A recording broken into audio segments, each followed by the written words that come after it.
உனக்குள்ளே நான் என்னை கரைப்பது அதுதான் அன்பே.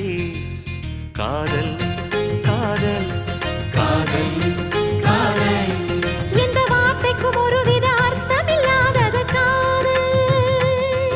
இரு பார்வைகள் மௌனத்தில் பேசுகின்ற மொழி காதல். இங்கு கீழ்த்திசை சூரியன் நேர்த்திசை தோன்றினும் பாதை மாறி போகாது. காதல் காதல் காதல் காதல்.